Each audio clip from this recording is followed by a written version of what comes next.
요즘에 뭐 얘기 많죠? 미국 같은 경우도 지금은 최근에 뭐 코로나 확진자 줄었고 전반적으로 경기 회복 이야기를 많이 하고 있는데 지금 상황을 한번 볼게요.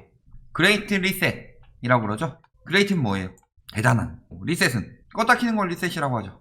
이제 그레이트 리셋의 시대다. 이런 이야기를 많이 해서 이 리셋 버튼 있죠? 누르면은 띵동동동 하면서 꺼졌다가 다시 켜지죠. 전반적으로 세계 경제가 코로나로 인해 껐다 켜지는 시장이 될 것이다. 이런 이야기 하고 있는 거죠.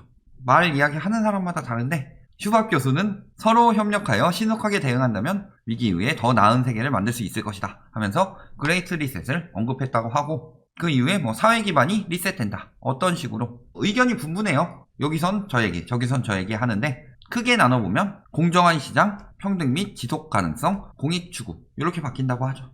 예를 들어서 모든 업무가 한 기업을 통해서 독점으로 진행이 된다. 이런 거 문제가 되죠.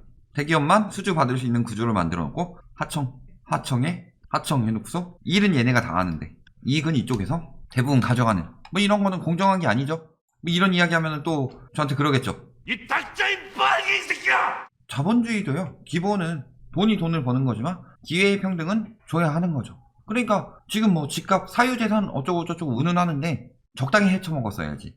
평등 및 지속 가능성, 공익 추구. 그래서 지금 요즘에 얘기 많이 나오는 게 뭐가 있어요? 환경 문제 많이 이야기 나오고 있죠. 그래서 뭐 기업들 환경 제약 걸면은 죽는다 막. 이거는 세계적인 추세인데 배기가스량 뭐 이런 거 환경적인 제약 건다고 해서 이걸 가지고 뭐 빨갱이 정권이니 뭐 이런 식으로 이야기하는데 세계적인 추세이고 지금 특히 이 환경 같은 경우가 왜 지금 강조를 하느냐? 어느 나라를 압박하기 위함이에요? 보통 지금까지는 아직도 G1인 미국을 중심으로 돌아가고 있는데 나머지 G2 국가 중 하나인 중국이 환경 문제를 굉장히 개판으로 쳐놓고 있죠. 그러니까 앞으로 뭐 인권이나 환경, 인근 나라들이랑 싸우고 소수민족들이랑 막 괴롭히고 막 이런 중국을 압박하기 위해서 환경을 강조하고 있다. 이런 부분. 물론 환경을 챙겨야 될 때는 맞죠. 남극, 북극 빙하 녹아내린다 뭐 이런 이야기 하고 지금처럼 하면은 지구가 오래 갈 수 없다. 이런 이야기들도 나오고 있지만 사실상 그래서 이런 협약을 통해서 가장 압박을 받는 나라는 중국이 될 것이다. 이런 부분까지도 생각을 해보셔야 되겠죠. 자, 근데 문제는 지금 원자재가 슈퍼 인플레이션이 나오고 있다. 원유, 곡물, 구리 이런 것들. 원유 3배, 철광석 2배, 원자재 값이 무지하게 뛰죠. 그래서 원자재 슈퍼 사이클이 온다. 슈퍼 사이클은 뭐예요? 10년 넘게 고 인플레이션 이렇게 나오는 경우를 슈퍼 사이클이라고 그러죠. 그러면서 쭉쭉 올라간다. 물론 슈퍼 사이클까지 오느냐? 그렇게 되진 않겠죠. 아무리 많이 올라도. 하지만 그 원자재 슈퍼 인플레이션이 일어나고 있다. 그렇게 되면 무슨 일이 일어날까요? 20년 이상 장기적인 가격 상승 추세를 뜻한다. 이것을 슈퍼 사이클이라고 한다. 자, 가격 보면 어때요? 구리 같은 경우 작년 3월 코로나 터지고 그 이후 쭉 상승하고 있죠. 거의 뭐 1.5배 가까이 올랐고 철광석 같은 경우 1.5배 이상 올랐죠. 지금 조금 조정했지만 다시 또 올라가는 추세고 옥수수, 비트코인 지금 뭐 다시 뜨기 전에 옥수수 코인이란 얘기도 있었죠. 그래서 옥수수 가격이 엄청나게 뜬다. 식품, 그 다음에 광물 가격이 오르게 되면은 웬만한 제조 방면에서 인플레이션이 나타날 수밖에 없죠. 예를 들어서 뭐 철강이라든가 조선, 자동차 다 영향 받을 수밖에 없죠. 철값이 오르는데. 식품 같은 경우는 말할 것도 없고 밥 안 먹고 살 수 있는 사람이 있어요? 뭐 있다고 해놓고서 밥 대신에 면을 먹으면 됩니다. 이런 거 말고 식품을 섭취하지 않고 살아갈 수 있는 사람은 없죠. 그러니까 식품 가격이 오르게 되면은 체감 물가가 빠르게 오르게 느껴질 것이다. 여기에 유가 WTI 같은 경우는 뭐 마이너스까지 떨어졌다 치지만 이런 건 둘째치고 올해 4, 50달러 선 유지할 거라고 그랬는데 이미 60달러 넘어섰죠. 작년에. 그리고 브렌트유 같은 경우도 63달러. 엄청나게 빠르게 오르고 있다. 유가가 상승하면은 무슨 일이 일어나요? 모든 제품의 가격이 오르죠.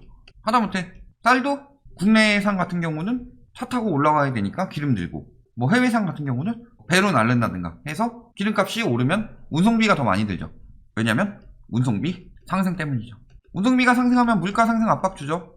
그러면 이걸 가지고 뭐라 그래요? 물가가 상승했고 이것은 화폐가치 하락을 의미하니까 자산가치는 더 뜰 것이다. 이런 뭐 개소리 집어치우고 지금 그런 거는 일반적인 상황일 때 정상적인 가격일 때 나오는 말이고 지금 버핏 지수는 130% 넘었고 PIR은 몇 달 만에 뭐 몇 년씩씩 오르고 이런 식으로 됐죠. 물가 상승은 뭐를 압박해요? 금리 인상. 이거는 뭐 당연할 수밖에 없죠. 은행에 물가 상승률이 2%인데 금리가 1%다. 예금 금리가. 100만원짜리 물건을 사면은 그 물건은 102만원의 가치를 하는데 은행에 넣어놓으면은 101만원으로 밖에 안 오르더라. 그렇다면은 은행에 넣어놔서 나중에 살려고 보니까 아무것도 없죠. 그러면 은행에 돈 넣어놓을 이유가 뭐가 있어요? 이런 걸 그래서 마이너스 금리라고 하죠. 그리고 우리나라에 대해서는 전략적 동맹이라는 이야기가 나오고 있죠. 이 하원 의원이 그때 뭐라고 했느냐? 한국은 한미의 전략적 동맹이라는 자체가 목적이다. 혈맹이 아니라 전략적 동맹이다. 원래 엄청난 동맹이 아니라 무슨 뜻이 있어서 일시적으로 동맹한다. 이런 느낌이죠. 전략적 동맹이란 표현이 쉽게 넘어갈 수도 있는데 과거에 전략적 동맹이란 표현을 해놓고서 무슨 짓을 했느냐? 오바마 때 전략적 동맹이라고 해놓고 사드 배치했죠. 그러니까 전략적 동맹은 누구한테 전략적 동맹이다? 미국한테 전략적 동맹이다. 지금은 미국이 굉장히 자국중심주의가 심해졌죠. 코로나로 인해. 바이든 뭐라고 그랬어요? 바이 아메리카. 미국 걸 사. 이런 얘기죠. 미국에다가 뭐 공장 짓도록 하고 굉장히 자국중심주의적으로 돌아갈 것이기 때문에 우리나라한테는 좋은 소식은 아니라는 거죠. 어떻게 따지면은 요구하는 건 많을 텐데 주는 건 적을 것이다.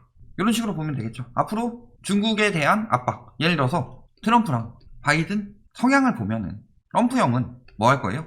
중국이 개격? 중국 관세. 수출입 금지. 뭐 이런 식으로 직접적으로 때린다면 바이든은 어떤 형식으로 갈 거다? 뭐 친중이라는 뭐 이야기 많은데 이득이 돼야 친중을 해주는 거지. 뭐 28년에는 중국이 지원이 될 수 있다 이런 이야기 하는데 친중 해주겠어요? 뭐 하는 거예요? 우리 함께 힘을 모아 중국을 조져버리자. 동맹국들한테 중국에 대한 압박을 더욱 강하게 가할 수 있다. 이렇게 보시면 되겠죠. 그렇다면 우리나라의 무역 수지의 대부분을 차지하고 있는 게 중국이긴 했는데 어쨌든 경제적으로는 타격을 입을 수 있다. 이런 부분은 생각해 두셔야 되죠. 미국 완전고용 이야기 나왔습니다. 부양책 더 나왔어요. 맨날 부양책 나오면 그거 가지고 뭐라 그래요? 그놈의 화폐가치 하락. 화폐가치 하락이 문제가 아니라 경기 회복이 먼저죠. 부양책 나와서 완전고용 체제 들어가면 경기 회복되고 이게 언제 된다는 거예요? 지원이 없으면 2025년은 돼야 낮출 수 있을 것인데 지원이 있다면 언제? 내년에. 그럼 완전고용 됐는데 금리 인상을 굳이 2023년에 할 필요 있어요? 연준 의장이 말했듯이. 내년에 완전고용 되면 내년에 금리 인상 가능도 하죠. 그래서 내년 초에 금리 인상 가능하다. 이런 이야기들 나오고 있는 거죠. 화폐가치 하락 이야기 할 거면은 여기 와가지고 자본주의의 기본도 모른다고 이야기하는 인간들이 있는데 기본을 모르는 인간들은 지들이고 그냥 돈 풀면은 화폐가치 하락 이렇게 알고 있는데 돈은 중앙은행에서 발행하지만 실질적으로 유동성 증가로 인한 화폐가치 하락이 일어나기 위해서는 시중은행에서 돈을 얼마나 잘 돌리느냐 통화 유통 속도와 통화 승수가 빠르게 늘어나야 화폐가치 하락이 되고 물가가 상승하는 거죠. 그러니까 돈 찍는데 물가 상승률이 허접한 이유가 뭔데 기본적인 것도 모르고 여기 와서 자본주의 운운하는 사람들은 뭔지 모르겠어요. 이경규가 얘기했죠. 무식한 사람들이 신념 가지면 위험하다고. 웬만하면 남들 까내리는 표현을 안 쓰려고 그러는데 여기 와서 말도 안 되는 여론을 자꾸 만들려고 하니 그 신념이 뭐예요? 자산 가격 무조건 오른다. 자, 국채금리 어떻게 되고 있어요? 10년물은 올라가고 있고 2년물은 유지되고 있죠. 이거는 기준금리 때문이고 이것은 부양책이라든가 이런 걸로 인해서 국채 가격이 떨어지고 있기 때문이죠. 장단기 금리가 역전되게 되면은 그때가 경기가 굉장히 침체된다는 소리고 반대로 차이가 벌어진다는 것은 무슨 소리예요? 기준금리가 현상을 못 따라간다는 거죠. 지금 벌어지고 있는 상황이기 때문에 자산 가격에 거품이 생기고 있는 건데 이게 조만간 따라갈 수밖에 없죠. 계속 벌어지게 된다면. 10년물 금리가 오르면서 뭐가 되고 있어요? 시중금리 오르고 있죠. 우리나라 같은 경우도. 결국엔 따라갈 수밖에 없다. 장기적으로 채권이 이렇게 진행되고 있는데 이것 역시도 금리 인상에 압박을 주는 것이다. 이렇게 보실 수 있죠. 그러니까 결국에 원자재 인플레 선호 나와서 긴축적인 발작 방파제 쌓아야 된다. 그 다음에 통화 긴축 예상보다 빨리 올 것이다. 24년 하반기에서 상반기로 당겨질 것이며 금리 인상 시점은 연준은 2022년 초에 자산 매입을 축소하기 시작할 것이다. 뭐 이런 이야기 하고 있고. 결론. 자, 첫 번째 원자재 슈퍼 인플레이션 중이죠. 자, 요거 물가 상승 압박 되죠. 두 번째 부양책으로 완전 고용 가까워지고 있다. 부양책으로 하는 것이기 때문에 부양책 자체가 채권 가격을 내리고 금리를 올린다. 그렇죠. 그 다음에 완전 고용 가까워지면은 기준금리 인상 시점이 빨라질 수 있다. 그 다음에 현재 그 10년물 빼기 2년물 채권 금리 보더라도 차이가 벌어지고 있고 경기 회복 신호죠. 이랬을 때 미국이 기준금리를 올린다. 그렇다면은 신흥국들은 따라서 올릴 수밖에 없죠. 신흥국뿐만이 아니라 우리나라 같은 경우도 따라서 올릴 수밖에 없는데 그러면 전반적으로 금리를 쭉 올려요. 근데 지금 상황은 뭐예요? 자산 거품이 쌓이고 있는 시점이죠. 왜? 이거 다 돈 풀고 저금리로 만들어낸 자산 거품이니까 이것이 크게 무너질 수 있다. 실질적으로 유동성을 엄청나게 풀어서 경제를 살려놨다. 그리고 그 경제를 계속 유동성을 풀어서 유지하지 않는 이상은 그 경제는 나중에 결국엔 무너질 수밖에 없죠. 그랬을 때 굉장히 경제가 좋아지는 시점에 엄청난 긴축을 해서 회수하지 않는 이상은 경기가 위험해지죠. 그렇다고 해서 돈 계속 풀게 되면은 정부 부채는 계속 쌓이는 거고, 그게 소비로 돌아가야 되는데 돈 모아서 자산 사는 시장이 되면은 소비로 안 돌아가고 자산 가격 거품만 생긴다. 그러니까 결국에는 부채는 부채대로 늘어나고 돈은 돈대로 안 돌아요.